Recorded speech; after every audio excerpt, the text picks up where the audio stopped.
Good afternoon. My name is Dale Wahlstrom. I am the President and CEO of LifeScience Alley and the BioBusiness Alliance of Minnesota.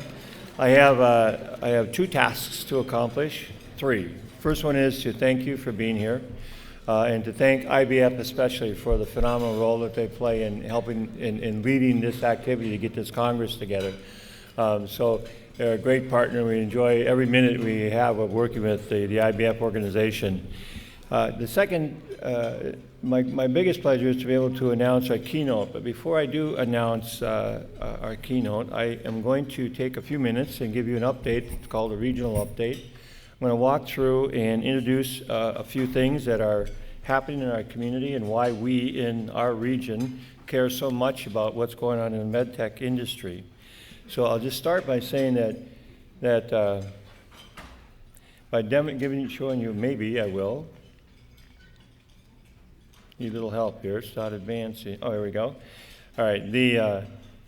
Our state is, I think many of you know this, but our state is a state that is highly concentrated in the MedTech industry. In fact, we have approximately 400 to 450 companies that are registered end product device manufacturers.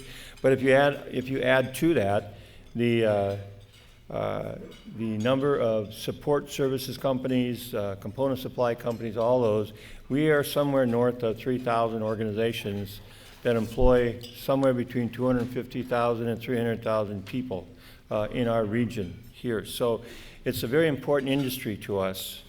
If you look at this graph I'm showing you right now is a graph that it's what we call a density index. It's one of our measures that we use to track performance. We use the federal census data that comes out every 5 years. It's due out again, I should say the end of this next 5-year census period is this year, 2012. It usually takes about 18 months for the government to get that information out. So in about 18 months from December, we should have updated data. The latest we have now is 2007. But we use that federal census data because it's really quite good and it's quite accurate. But if you look at that, and you look at this time frame from 1997 to 2007, you can see that Minnesota had a bit of a lag or a decrease in the density of our employment from 1997 to 2002. We rebounded strongly between 2002 and 2007. We have other data that we do look at on an annual basis, which shows this trend is continuing. There's been a consolidation of some work into our region. The point of this is simply twofold. Number one, if you look across other states, there's been, in many of them, there's been a reduction in employment. The latest data we have shows that there's been about a 1% reduction nationally. There's been about a 23% growth here locally in that time frame. So there is some migration. So the good news is as a community, we're doing well. It's very difficult to go to a movie theater, a restaurant, or even a bathroom without running into somebody that works in the medical device industry, so there's lots of opportunities. But the negative is that when the device industry is, using a cliche way to describe it, if the device industry catches a cold, we as a community have a good chance of getting pneumonia. So we care very deeply about what is going on with that in that environment.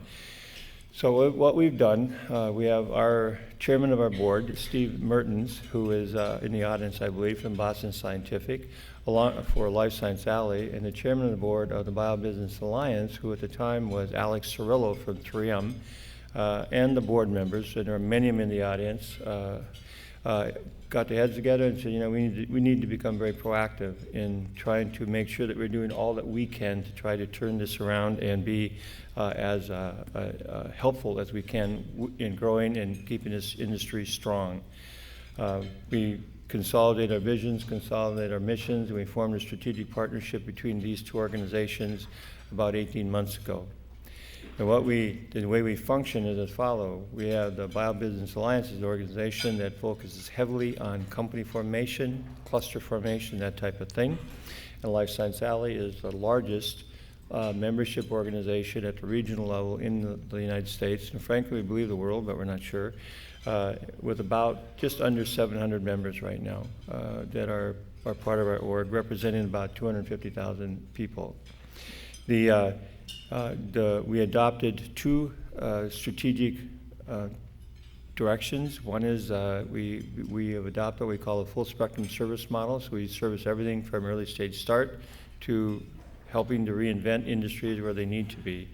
We also have adopted a philosophy of being regionally focused with national influence and international reach, because we recognize that even though Minnesota is important and plays a large role in this industry, it's not the only place. So we are extending out beyond the boundaries of our immediate region. I'm going to take and just show you briefly 3 things that we're doing among many that are trying to illustrate our efforts as an organization, as a combined strategic affiliation, to try to positively affect the industry, both locally as well as nationally and internationally. In this case, we've added a full-time vice president of government affairs and affiliation relations. These are 3 bills that are local in nature. Mark did such a great job, Mark Leahy did such a great job this morning of describing the national scene that I won't touch on that. I'll just talk about locally. We sponsored a net operating loss bill attempting to try to allow startup companies to be able to sell their net losses to larger companies at an attractive rate to help fund their organizations. I should add, here in Minnesota anyway, we think it usually takes about 2 to 3 years to get a bill through. First year is education, second year is more education, and with luck you get it through. Third year you usually get it through. Okay, this is year 1, so we didn't expect to get it through, but we did a ton of education, and it's not going to go through this year, but we expect next year it might, because it got a lot of traction. Angel tax credit. Minnesota's got a phenomenal tax credit. A lot of organizations taking a lead role in that. We're participating in that process. As of this morning, the last I heard, I don't know if the vote took place today or not, but as I heard this morning, it's now at $16 million, up from 12.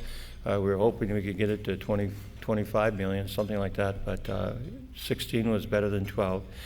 Technology spin-outs. We have sponsored a bill this year to try to incent companies, give them a reason to take your technologies and allow somebody else to try to take them to market. We'll see where that goes. Another initiative that we have taken on was announced last December as an MOU between LifeScience Alley and the FDA. That MOU is targeted at trying to create another mechanism for dialogue between the industry and the agency. This morning when I was driving in, I was listening to a guy on the Minnesota Public Radio talk about some research they just completed, and that when you are trying to get decisions made and you're trying to work in an environment such as the political environment or most environments, that people will make decisions either on data or emotion.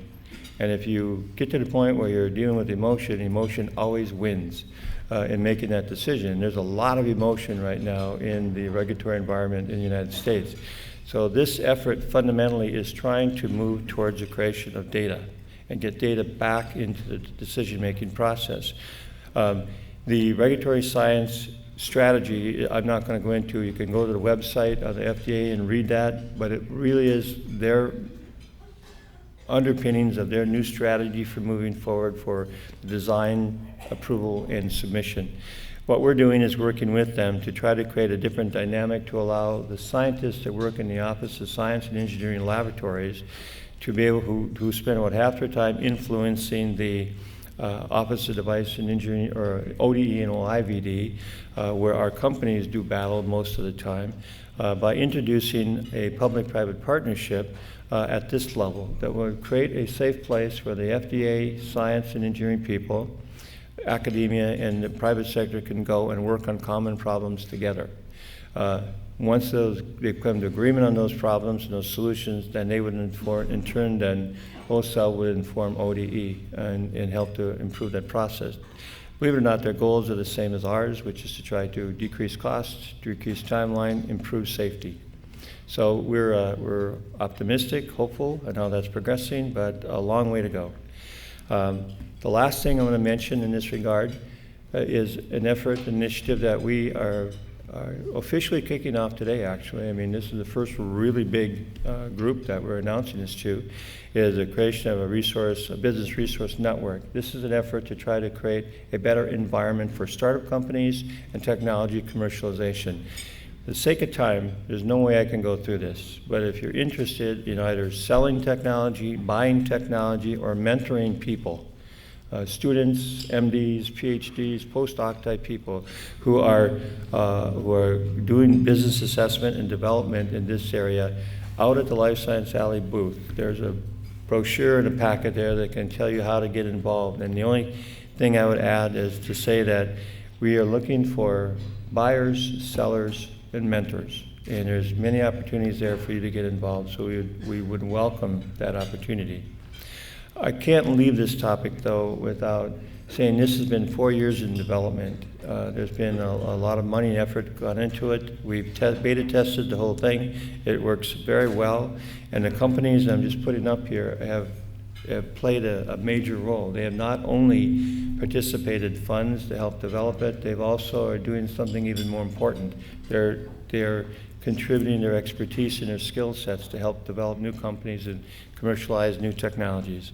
So with that, I will close by simply saying that in December 5th of this year, 2012, we are holding our annual Congress. It's re-engineered this year to help bring people together all the way, and again, focusing on that new full spectrum service model that we just mentioned. We encourage you to join and join us in that day. It's always a great conference, and this year is going to be even better. So with that, I'll say thank you very much for the opportunity to talk a little about who we are.